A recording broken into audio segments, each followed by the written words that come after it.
Selamat datang kembali. Kali ini kita mau gali lebih dalam nih materi yang Anda bagikan. Fokusnya ke bab 10 ya, soal cara dapat lebih dalam interaksi sehari-hari. Iya, betul. Di pasar gitu maksudnya bisa pas belanja, urusan sama customer service, atau mungkin cari kerja juga ya? Bisa banget. Pokoknya interaksi harian lah. Oke. Nah, misi kita nih mau coba tarik intisari praktisnya dari sumber ini, biar kita semua bisa lebih efektif gitu mencapai tujuan. Langsung aja yuk kita bedah. Oke. Jadi intinya tuh menarik banget ya. Negosiasi itu kan sering dianggap buat deal gede aja. Iya, di kantor gitu ya. Nah, sumber ini nunjukin kalau memahami orang lain, terus standar yang mereka pegang, sama pakai teknik yang kadang sederhana aja dalam obrolan sehari-hari itu dampaknya bisa gede loh. Jadi ini soal ngelihat peluang negosiasi di tempat yang mungkin orang lain ya anggapnya transaksi biasa aja. Wah, menarik. Salah satu yang paling kayaknya nonjol banget itu kekuatan memahami orang lain ya. Betul sekali. Ada contoh mahasiswa itu kan, si Mehul Trivedi. Dia ditolak 18 kali pas cari kerja. Gila juga. Iya, iya. Tapi habis itu, dia malah dapat 12 wawancara final berturut-turut. Itu gimana ceritanya? Nah, kuncinya itu dia benar-benar riset. Bukan cuma riset perusahaannya secara umum, tapi kebutuhan spesifik mereka. Oh, Dan pewawancaranya juga. Dia cari tahu apa sih yang sebenarnya mereka butuhin. fokusnya geser gitu ya? Jadi bukan soal saya mau apa, tapi mereka butuh apa, gitu ya. Persis. Pergeseran fokus itu kuncinya. Jadi nggak melulu mikirin apa yang Anda pengen, tapi coba lihat dari kacamata mereka. Oke, oke. Ini tuh bisa buka pintu buat nemuin, apa ya, nilai tak berwujud atau bikin pertukaran yang sama-sama enak gitu. Contohnya kayak si Prashant itu ya? Yang rekrut pengasuh. Nah, itu dia. Gajinya separuh tawaran pesaing loh. Kok bisa? Karena dia paham, si pengasuh ini ternyata lebih butuh suasana kerja yang informal, dukungan keluarga, hal-hal gitu, bukan cuma uang. Wah, dalam juga ya pemahamannya.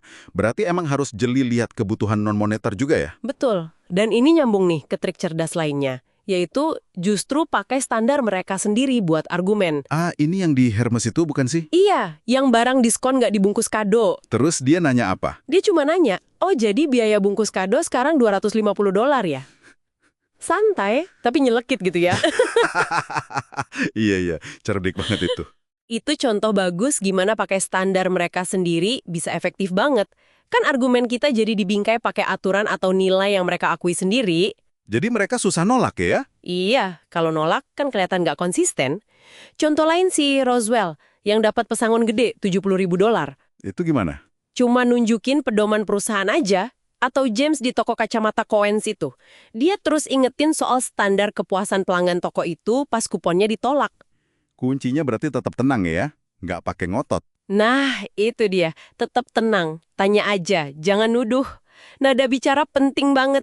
Kayak kasus sengketa biaya telepon hotel itu ya, yang alot banget. Betul. Dia kan tenang aja, nanya dasar kompromi $75 itu apa. Malah akhirnya seluruh biayanya dihapus. Wow, nggak perlu emosi berarti ya? Justru itu. Nada tenang dan rasional itu krusial. Nah, selain logika standar ini, ada lagi nih dimensi lain yang sering kita lupain. Apa tuh? Sentuhan personal. Atau istilahnya pembayaran emosional. Ah iya, kayak cerita Aliza yang nawarin minum ke petugas gate pesawat yang kelihatan stres kan? Nah, terus dapat upgrade kursi sama makanan gratis. Cuma nawarin minum padahal ya? Atau si Lita Hellman yang ngobrol sama penjaga toko buku. Yang kelihatan kesepian itu ya? Iya, malah dapat diskon. Kadang hal sekecil itu ngaruh ya ternyata. Banget. Kalau kita lihat gambaran besarnya nih, banyak petugas layanan atau birokrat gitu, mereka sering merasa kurang dihargai. Bener juga sih. Jadi sedikit pengertian, kebaikan tulus itu bisa ngasih hasil yang nggak kita duga, tapi ya ini juga soal kegigihan sih. Maksudnya, ya kayak Ellen Boxer di Vegas itu. Sopan, tapi gigih nanya terus sampai dapat upgrade kamar. Atau orang vital yang minta bantuan VP buat dorong HRD soal green card-nya. Harus nemu orang yang tepat juga kadang. Oke, jadi kombinasi ya, koneksi personal, tapi juga gigih, dan tahu siapa yang harus didekati. Iya. Nah, materi ini juga nyinggung negosiasi di tempat kerja loh setelah kita diterima. Oh iya, Kayak gimana tuh? Misalnya soal membingkai ulang standar, kayak Josh Fruchtman soal biaya pindahan rumah. Yang dia minta 2 kali lipat itu. Iya, tapi dia nunjukin kalau totalnya tuh masih di bawah batas anggaran kalau pindahan cuma sekali. Jadi kayak masih masuk akal gitu loh. Ah, oke. Pinter mainin angkanya ya. Atau si Anders Bjork yang nanya soal keadilan gaji dibanding juniornya. Itu kan pakai standar keadilan ya. Masuk akal sih pendekatannya. Terus ada lagi soal bangun koalisi internal ya. Nah, itu juga berteman baik sama pusakawan, staf kebersihan, satpam, itu disebut strategi pendukung jangka panjang. Wah, nggak kepikiran sampai situ. Jadi, ya pendekatan pasar ini emang sangat kontekstual. Tapi kuncinya konsistensi. Pahami orangnya, standar mereka, butuhnya apa, perasaannya gimana.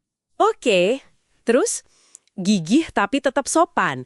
Bingkai permintaan kita dengan cerdas, manfaatin koneksi manusiawi tadi. Dan cari pertukaran nilai ya. Betul, cari cara tukar sesuatu yang buat mereka lebih berharga daripada buat kita. Kadang itu cuma rasa hormat atau pengakuan aja.